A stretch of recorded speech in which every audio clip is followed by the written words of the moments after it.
You're listening to the micro version of the Savage Lovecast. www.savagelovecast.com. If you're stuck in a relationship quandary, or if you're looking for sexual harmony, well, there's nothing you can't ask on the Savage Lovecast. Anyone else remember this? And of course we have Sarah Huckabee Sanders. We are graced with Sarah's presence tonight. I actually really like Sarah. I think she's very resourceful. Like, she burns facts, and then she uses that ash to create a perfect smoky eye. Like, maybe she's born with it. Maybe it's lies. It's probably lies. That was comedian Michelle Wolf at the White House Correspondents Association dinner in April of 2018. I know, like several thousand lifetimes ago. And oh my God, did Michelle Wolf ever get dragged for calling Sarah Huckabee Sanders a liar to her lying face? You know, that was actually the last time they risked having a comedian at that shit show of a dinner. You know, of all the horrible things Donald Trump has done, you do got to give him a tiny bit of credit for refusing to attend the White House Correspondents Association dinner. He's not going and won't go for all the wrong reasons. He won't go because he's a thin-skinned, humorless bully with fascistic leanings. But the event, long in embarrassment to the national media, needs to die. And Trump may yet kill it, along with our national parks, the NATO alliance, and the Paris Climate Accords, but still. Anyway, they've stuck to historians since Wolf killed it at that dumb dinner, because while it's fine for the president to call Democrats treasonous for failing to stand and applaud during his State of the Union address, the president was only joking, Sarah Huckabee Sanders later assured us.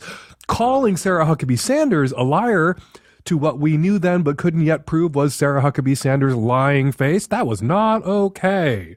Wolf was attacked, not by right-wing hacks, or not just by right-wing hacks, but by reporters and cable news anchors. You know, the people Huckabee lies to. People at ABC, New York Times, the Washington Post. It was, watching all that happen at the time, several lifetimes ago, April 2018. Like the shit that comes out of Sarah Huckabee Sanders' mouth, it was pretty unbelievable. Well, the Mueller report is out. I don't know if you heard, it's out. And while Mueller's investigation may not have proven collusion, but I'm waiting to read the full and unredacted report before saying it did not prove collusion. And while the Mueller report definitely did not exonerate the president on obstruction charges, you know, obstruction, we impeached 2 previous presidents for just that. Sarah Huckabee Sanders was forced to admit to Mueller's investigators under oath that she lies for a living. One example, after Trump fired FBI head James Comey to shut down the Russia investigation, Sanders went on TV more than once and claimed that Comey had lost the support of the FBI rank and file, and she knew this because she had personally spoken to countless FBI agents who told her so. She admitted to Mueller's investigators that this statement, which she repeated again and again, was, quote, not founded on anything. So, you know, a lie. Or as Sanders described it after the lie was exposed, a slip of the tongue. Slips of the tongue. We are familiar with those around here. Sometimes people say things they didn't mean to say, a painful truth uttered under the influence of booze, drugs, or duress, something that can't be unsaid, that sort of thing, something someone can't unhear. A figurative slip of the tongue can end a relationship. But tongues are, of course, quite literally slippery, and sometimes they slip into things you didn't intend them to. Like assholes. You're eating someone's pussy and you go low, you want to cover all that ground, or you're sucking someone's cock and you go above and beyond or under and behind the balls. Of course, I'm speaking about the balls here, to work that taint, and the person you're going down on suddenly grinds north just as you're chowing south, and a slip of the tongue right into the asshole. But here's the thing. If someone routinely says painful things accidentally, those things that can't be unsaid or unheard, it's not an accident. It's not a slip of the tongue. That person is an asshole. And if someone is constantly eating your ass by accident, if every time they go down on you, their tongue winds up lodged in your butthole, that's not an accident either. Not a slip of the tongue. That person is an ass eater.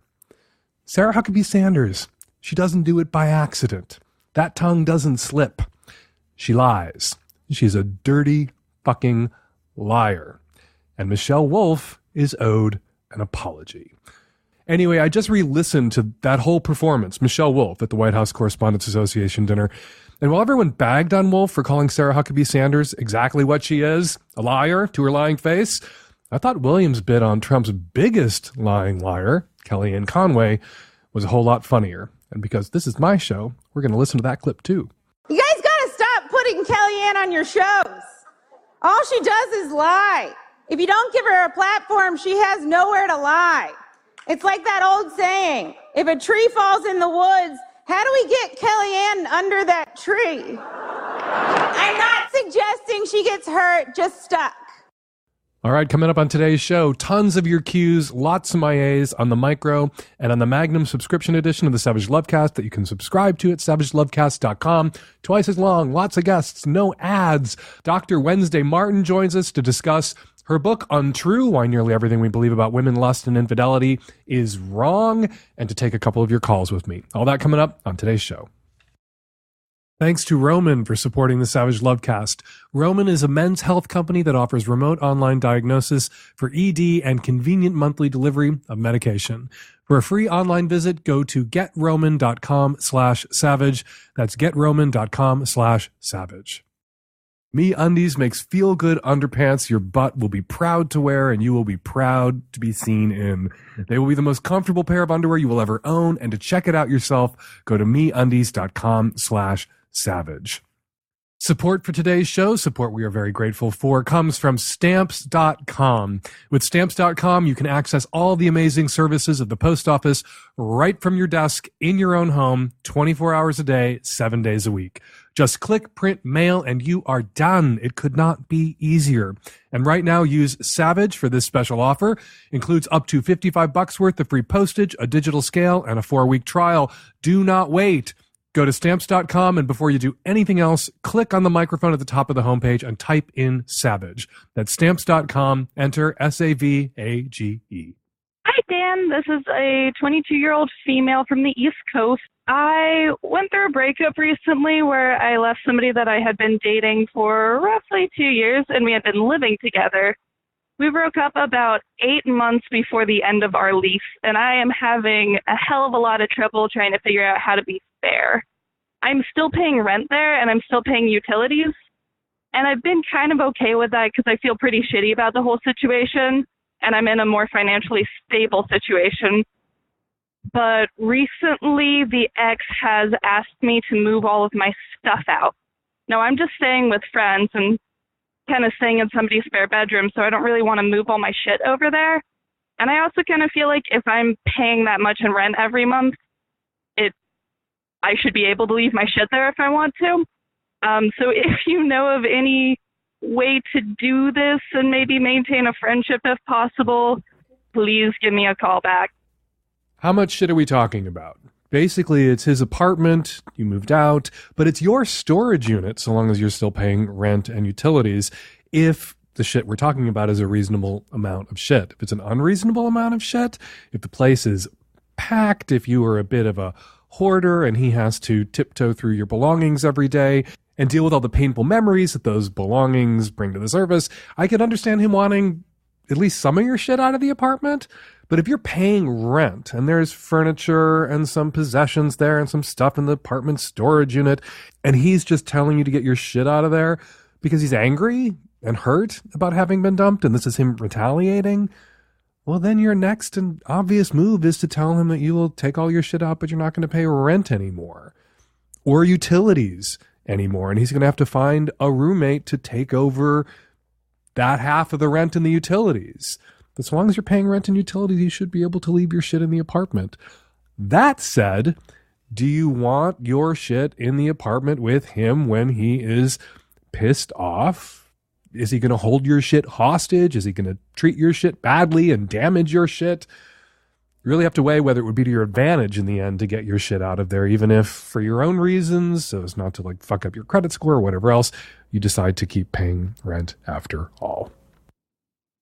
Hi, Dan. I'm a 20-something straight male living in the Southwest.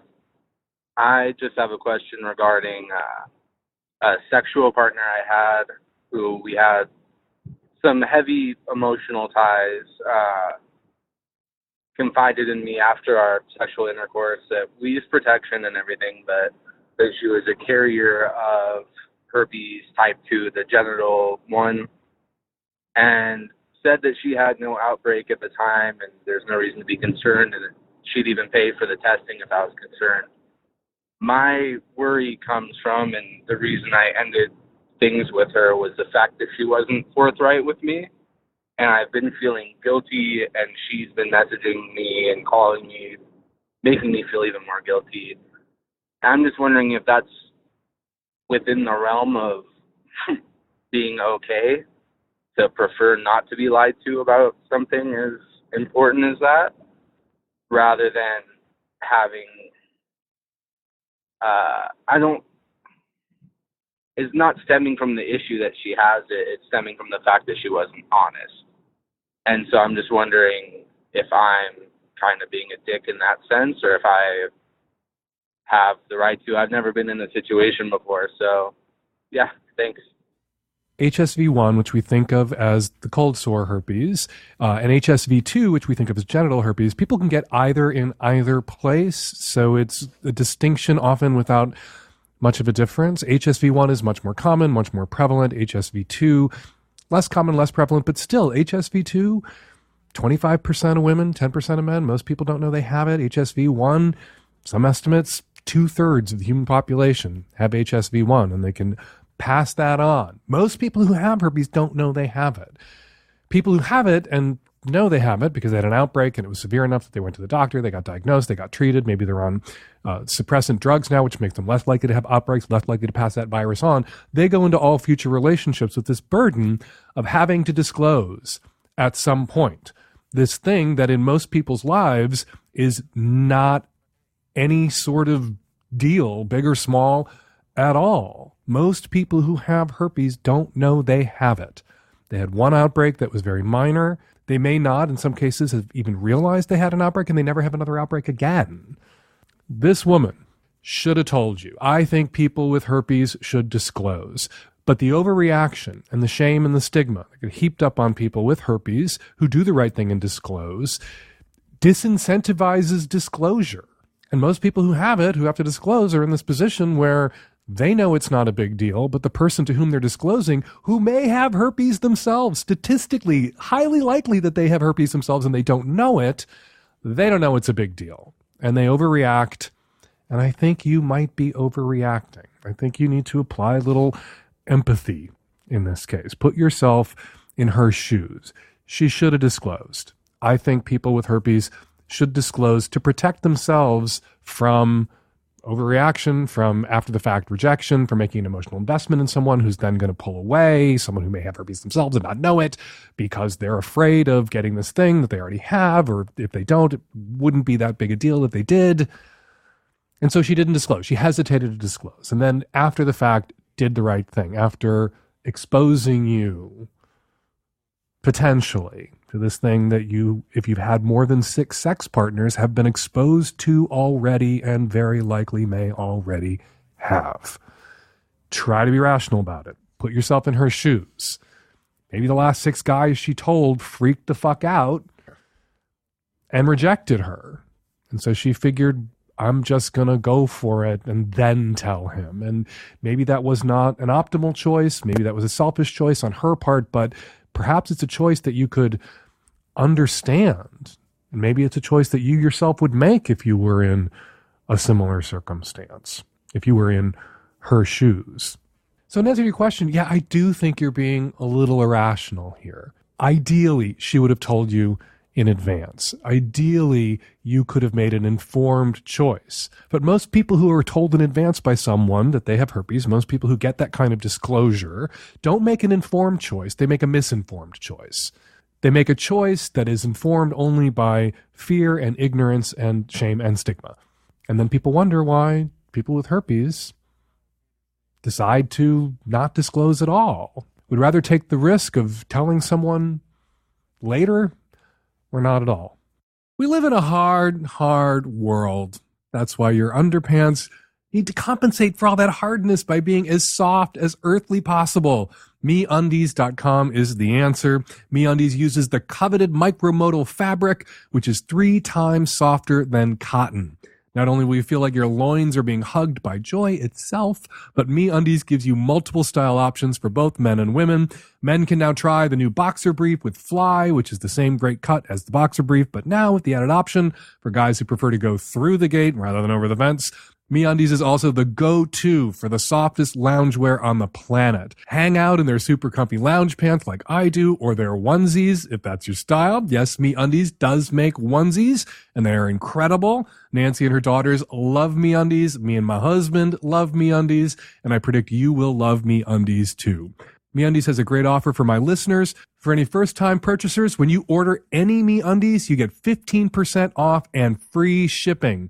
Get 15% off a pair of the most comfortable underpants you will ever pull on and off. To get your 15% off your first pair, free shipping, and 100% satisfaction guarantee, go to MeUndies.com/savage.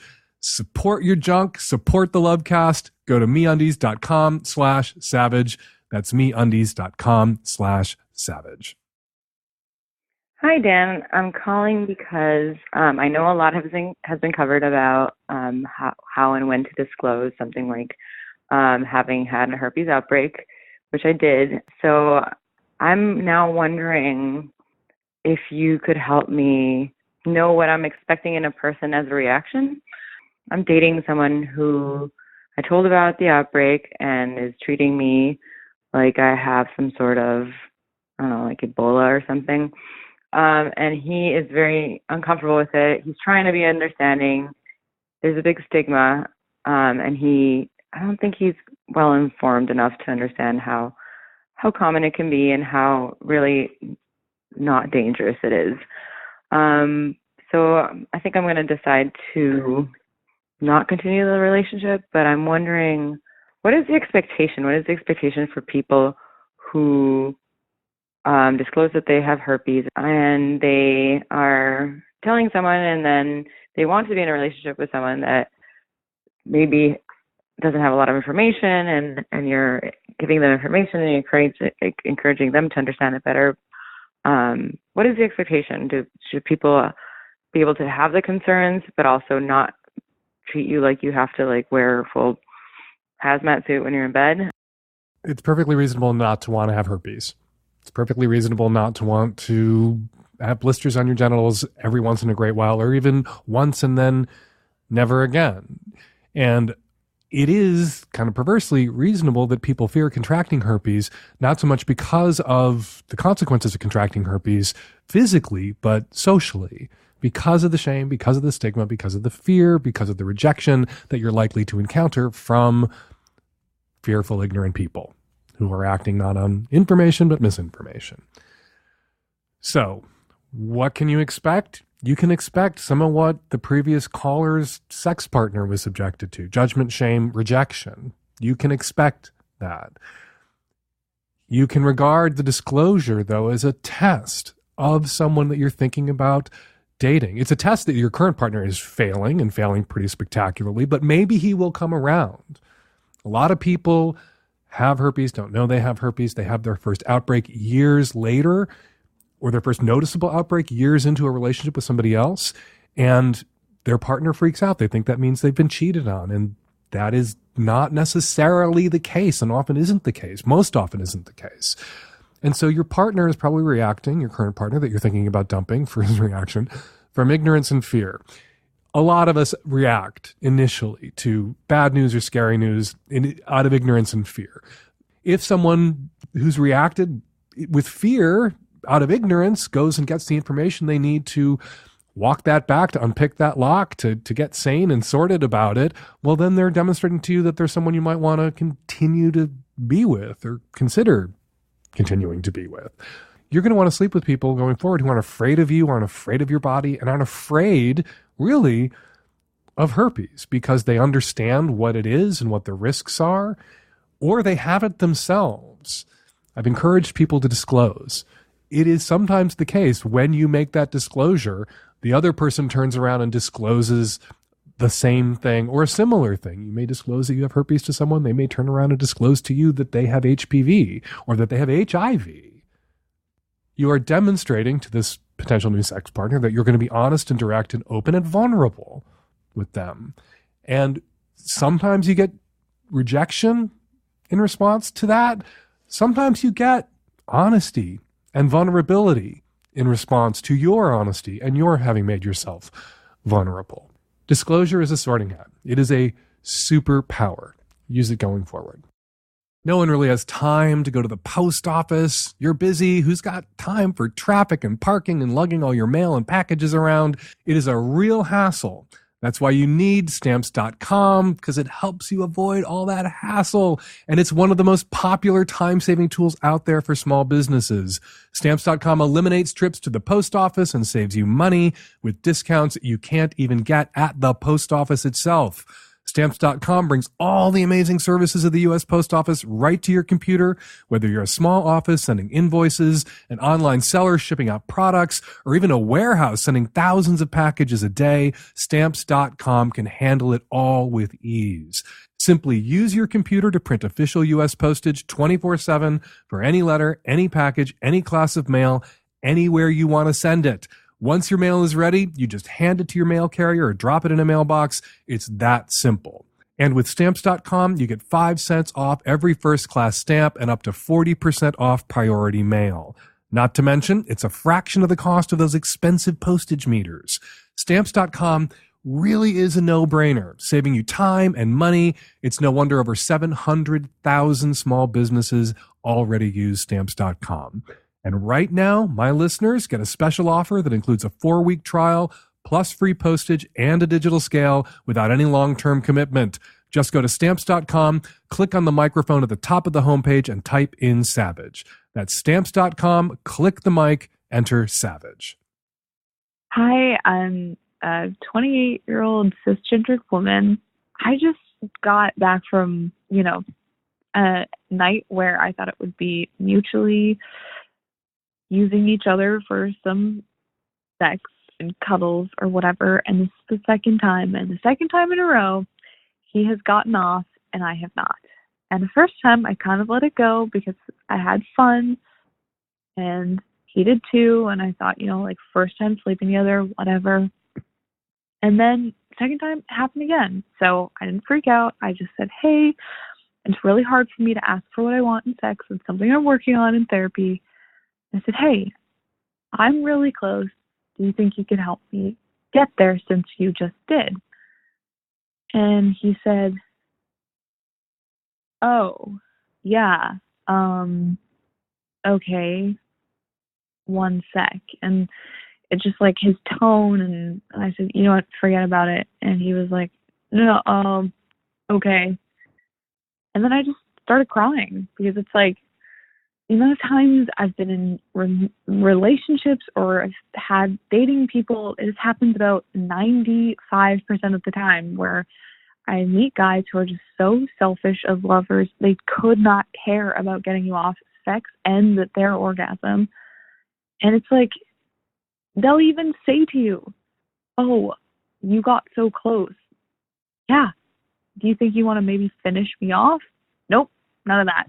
And we even talked about it after. He was like, why are you upset? And I said, I'm just never going to have that with a guy, I guess. And he's like, oh, you will. I've also had a guy, when I said, hey, I got really close, do you think we could keep going? Go, oh, yeah, you're a hard one to figure out, and boop me on the nose. So I don't know, PSA, guys, women are people. They have feelings. They also might want to get off. And if a woman asks you, lend a hand. I don't know if I'm in the right or the wrong here. And I guess I don't know what is the best way to ask. That's the question. Long ramble over. How do I ask for this in the best way, in a way that's not demanding or being a princess, pillow princess? Help. You say this happens 90% of the time. The guy could give a shit about getting you off, and you get him off, and then you say, maybe I got close. You could help me get off. You could help finish me off. And he doesn't want to do it, doesn't want to hear it, treats you like you're crazy for even suggesting that he might want to invest a little time and effort in your pleasure and your orgasm 90% of the time. How big is your sample size? Are we talking 100 guys and this happened with 90? Are we talking 10 guys and this happened with 9? Because I find that very disturbing. And I find your hand-wringing about it kind of telling. You want to advocate for your own pleasure without making demands, without being a princess, without imposing. And you need to let that go. You need to let that the fuck go. You need to make demands. You need to impose. You need to make your orgasm conditional. Sex is not going to happen. You should be very clear and direct about this. Do you want to keep sleeping with these shitty guys who don't want to get you off, who treat you like this? No.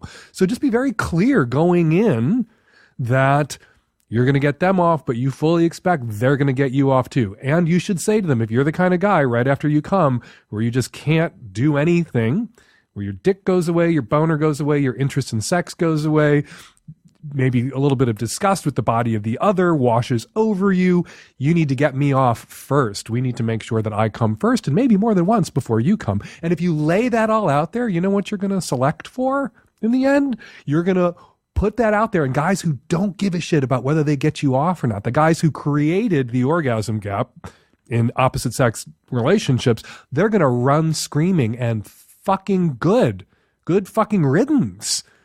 And you're going to encounter, hopefully more than 10% of the time, you're going to encounter guys who are like, fuck yeah, I want to eat your pussy for 35 fucking minutes, 40 minutes, 45 minutes, and get you off 3 or 4 times before we even look at my dick. Those guys are out there. And if you are clear about your needs and you make demands, you will find yourself in bed with those guys 100% of the time. We want to thank Roman for their support of the Savage Lovecast. Roman is a men's health company that offers remote online diagnosis for ED and convenient monthly delivery of medication. Most guys, many guys, are terrible at taking care of their own health, whether it's a knee injury, bad back, or something worse. Guys are usually more comfortable ignoring their problems than getting off their butts and going to see a doctor. I am guilty of that myself. The same is true for erectile dysfunction problems. We talk on the show all the time about erectile dysfunction. Studies show 70% of guys who've experienced ED don't get treatment for it. Thankfully, Roman has created an easy way to get checked out by a doctor and get treated for ED online. Roman is a one-stop shop where licensed U.S. physicians can diagnose ED and ship medication right to your door. With Roman, there are no waiting rooms, no awkward face-to-face conversations, or uncomfortable trips to the pharmacy. You can handle everything discreetly online. All you have to do is visit getroman.com/savage, fill out a brief medical onboarding, chat with a doctor, and get genuine medication delivered right to your door in discreet, unmarked packaging. Guys, go online and get checked out by the doctor. Erectile dysfunction is a problem that guys don't tackle, but with Roman, it's really easy. So take care of it. For a free online visit, go to getroman.com/savage. That's getroman.com/savage for a free online visit. Getroman.com/savage. Hi, Dan. I'm a 32-year-old male from Baltimore, and I just have a question. I've been with my boyfriend for about 6 years now, and, he's my rock of strength. He's an amazing human being, and I couldn't ask for someone more wonderful to be in my life. The only problem is we have very little physical chemistry together. We have completely different sexual scripts, and to be honest, I'm just not physically attracted to him. And I'm trying to wonder if, maybe we're just really close friends. But I was just curious about your thoughts on a relationship kind of without attraction, or a relationship really without sex, to be honest, because it's not really happening. And so I feel kind of selfish because I'm kind of holding on to this person that I really care about, but, both of us aren't getting the physical side of things.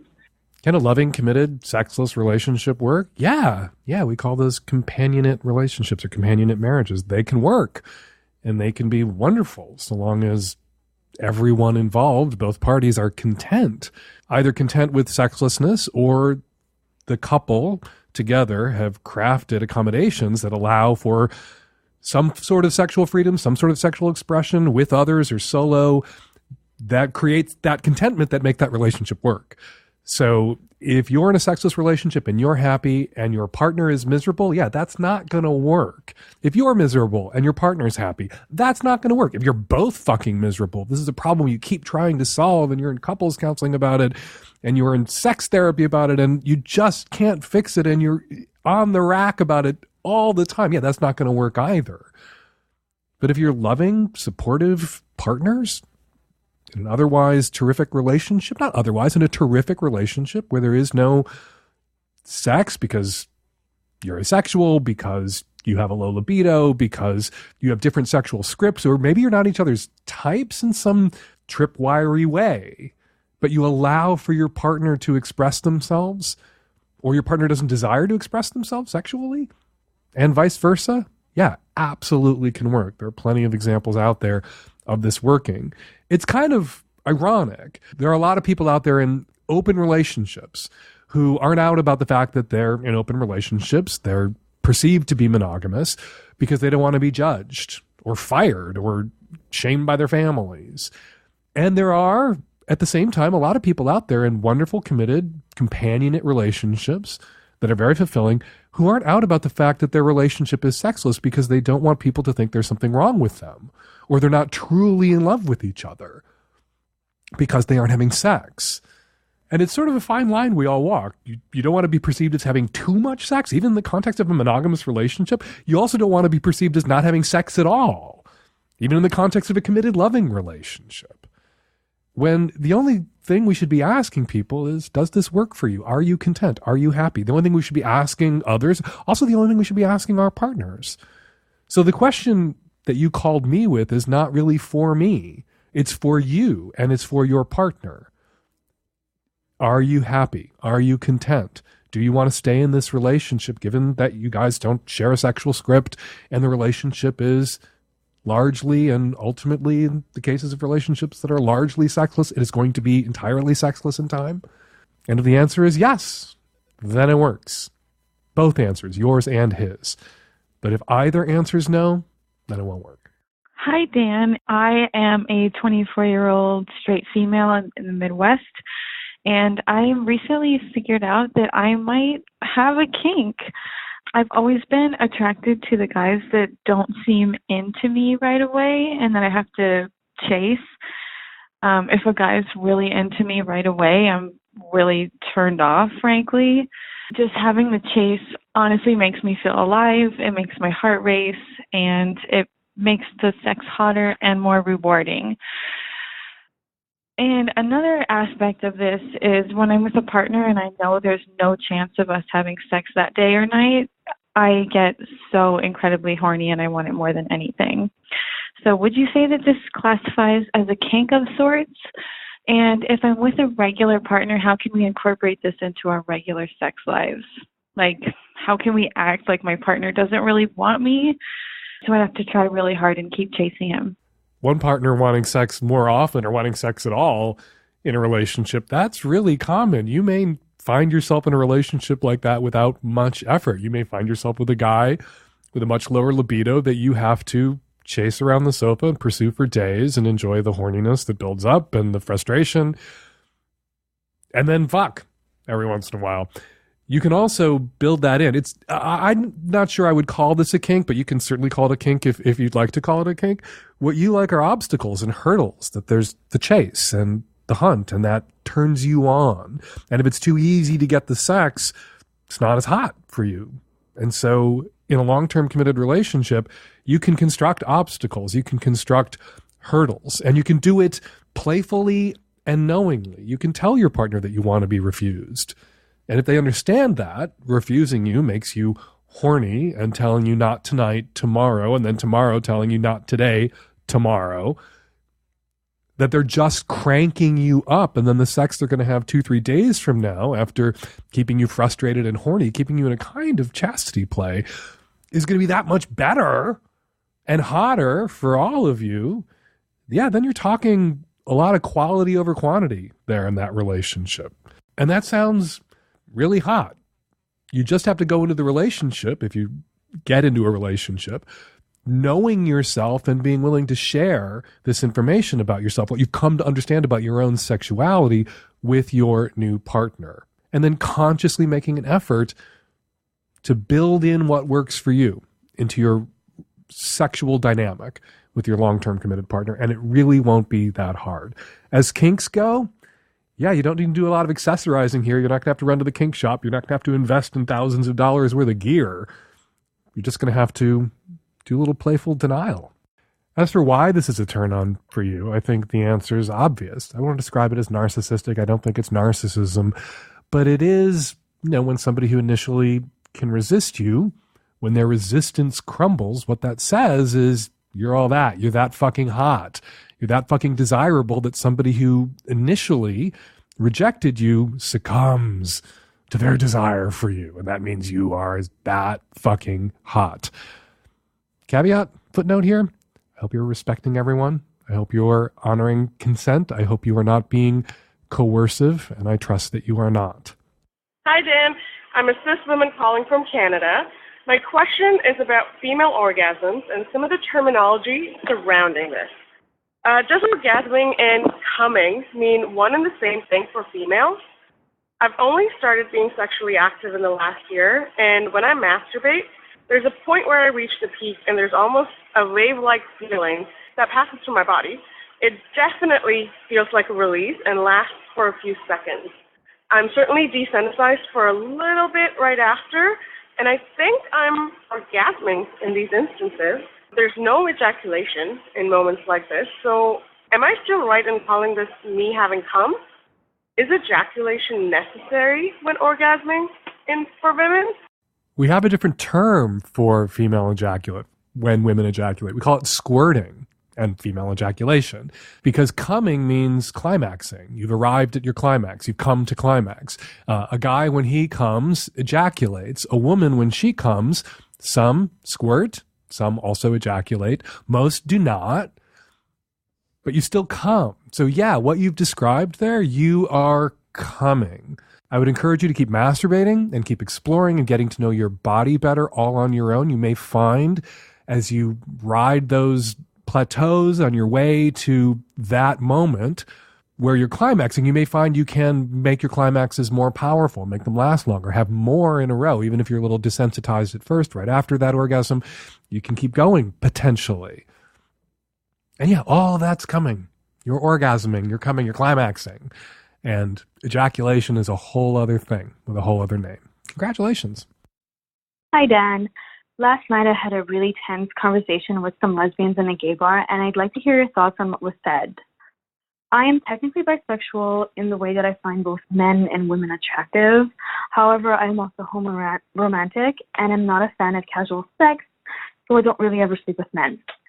Anyway, last night, these women and I were talking about the intricacies of sexual orientation nowadays, and I told them how I usually just end up calling myself a lesbian because it's easier to explain and gets the point across that I only date women. And all four of them were horrified, like actually horrified, and proceeded to tell me how terrible it was and how I'm basically the reason why men ask lesbians for sex and think that they can turn them. I was really shocked. And I didn't really know what to say in the moment. That I've never gotten that reaction before. I don't really tell people this usually anyway, but I've been thinking about it ever since. I don't feel like what I've been doing has been wrong, but I'm doubting myself a little bit now. Have I been contributing to the invalidation of lesbian identity for these past 20 years? No, you have not. You met 4 shitty people in a bar. Lots of people can say that. Lots of people have run into shitty people in bars, shitty misinformed people in bars with ignorant opinions that they shared in shitty, ignorant ways. And you just have to write this off. You are entitled to identify as a lesbian. I've always described sexual identity, which is what you tell people, as kind of a 3-layer cake. There's what you want to do or who you want to do. There's what you are doing, who you are doing. That's the second layer. And on top of that is what you tell people, who you tell people you are. The more in alignment your layers are, the neater and tidier a cake that you have. But just because you are attracted to both men and women, you only sleep with men, you describe yourself as homo-romantic, you're rounding up just a very little bit to lesbian because it's the most accurate label, because it's the one that correctly places you. And I think labels are important. Every once in a while you read something on the queer blogs about how we need to eliminate labels. That won't work because there are default assumptions. Because the overwhelming majority of people are straight and cis. If we don't identify ourselves as queer, we will be presumed to be straight, to be labelless in an environment where 95% of people are straight, is to acquiesce to the perception that you also are straight. So labels are important. And your label is a valid and accurate one. When you label yourself, you're attempting to communicate to others who you are fundamentally, primarily, and what you want and what you're interested in. You're only interested in sex in the context of a relationship. You're only interested in relationships with women, even though you see some men as attractive and you want to be honest about maybe your wiring is bi. You move through the world and live as a lesbian identified woman. That's a perfectly valid identity. And I guarantee you at least one of those 4 women bagging on you and giving you grief has fucked men, is a lesbian identified by herself, and was piling on you and pummeling you because of her own internal, or their, if it was more than one of them, own internal conflicts about their identities. So, yeah, don't spend one more second worrying about what those 4 fucking idiot strangers in that bar had to say to you. Hi, single straight woman on the East Coast. I've been dating this guy for a while. Things are going really great. And we're at the point where we're kind of sharing some kinky kinks. And he recently shared with me about he sometimes get turned on by incest porn. And he says it's nothing he would ever do.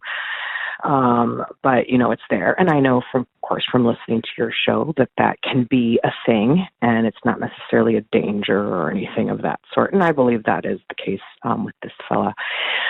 Here's the deal, though, as we are at a stage in our relationship where I would share personal things with him like he has shared with me. And one of my personal things is that I was abused in incest.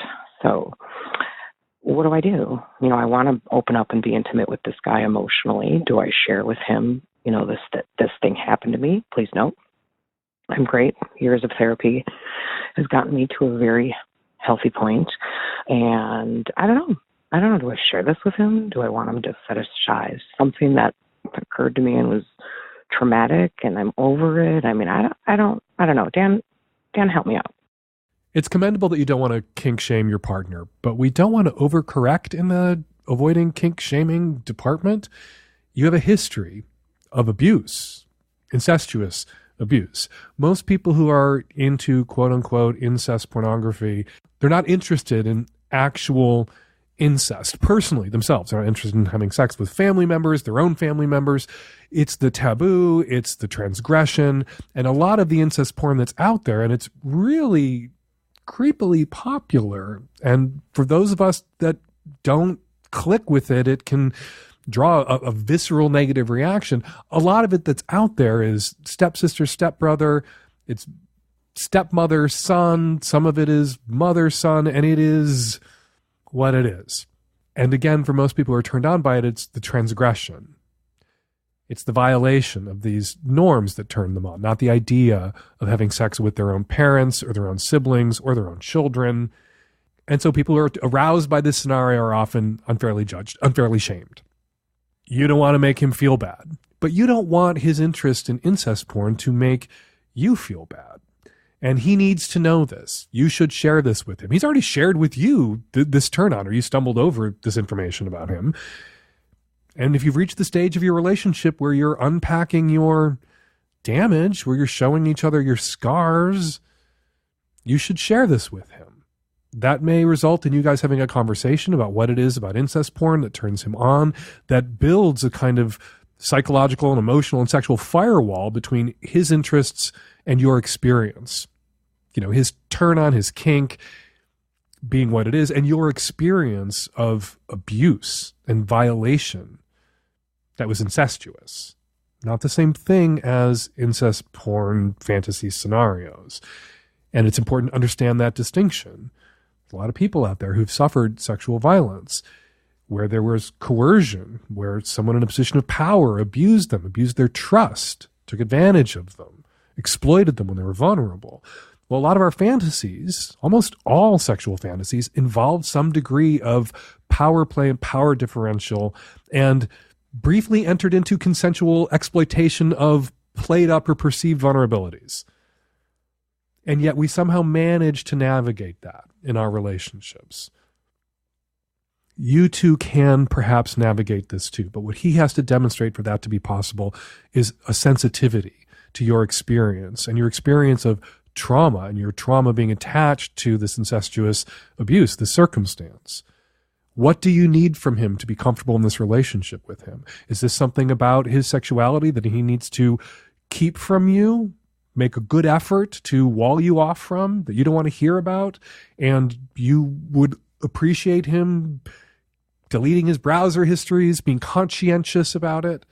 Not so you can pretend that he isn't turned on by this, you know this about him, but so that you can be comfortable with him because he's demonstrating to you that your sexual and emotional security is a concern, is a chief concern, is primary concern. And he demonstrates that to you not by reaching into his circuit board and ripping out this kink, which is not something anybody can do, but by being sensitive to you, being sensitive to your needs. What are your needs here? You didn't share that with me. What do you need from him to be in this relationship where his kink and your experience of trauma are concerned? All right, before we get to your feedback calls, some of your feedback tweets. Aaron Marks tweets, super confused by call from woman who saw friend's husband on dating app and wanted to tell friend. Stolen pics a thing. Telling can create avoidable disaster. Maybe better to approach husband, test reaction. If sketchy, then tell friend. Hashtag Savage Lovecast. Or you could stay the fuck out of it. Minding your own fucking business, always an option. Maya DV tweets, Cory Doctorow bringing some class consciousness to Savage Love this week was exactly what I needed. I loved it too. We so enjoyed having Cory on the show.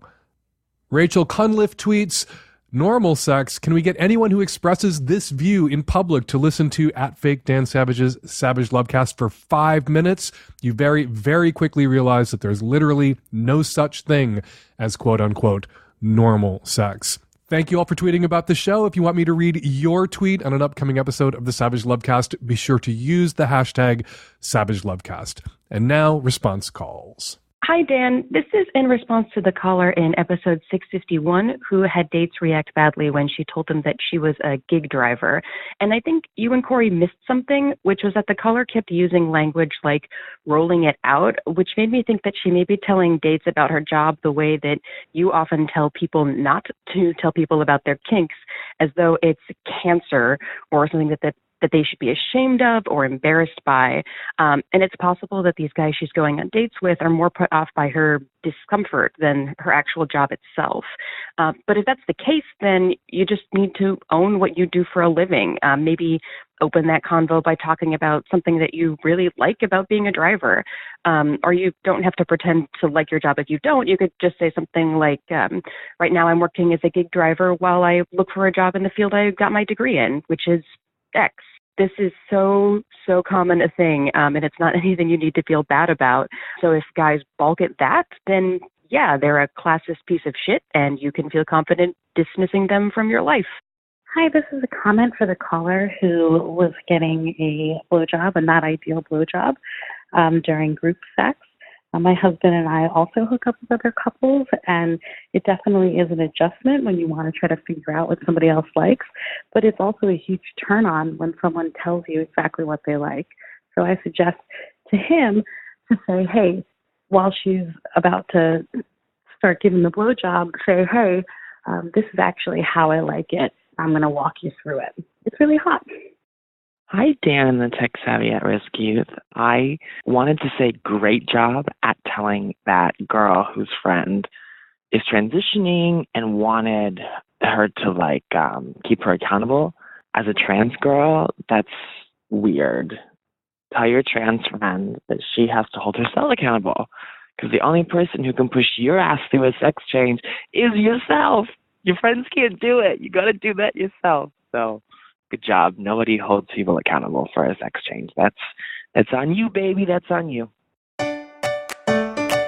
All right, we're going to leave it there. 206-302-2064 is the number here at the Savage Lovecast. If you'd like to record a question or a comment for a future show, give us a buzz, 206-302-2064. My Dirty Little Porn Film Festival, Hump, is still traveling around the country, and this weekend we will be in Washington, D.C. and Madison, Wisconsin. And the very best of Hump, my favorite dirty movies from the last 10 years, will be in San Francisco.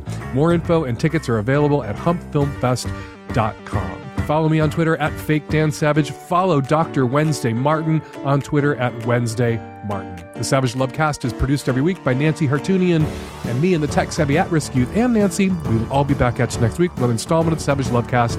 Thanks for downloading.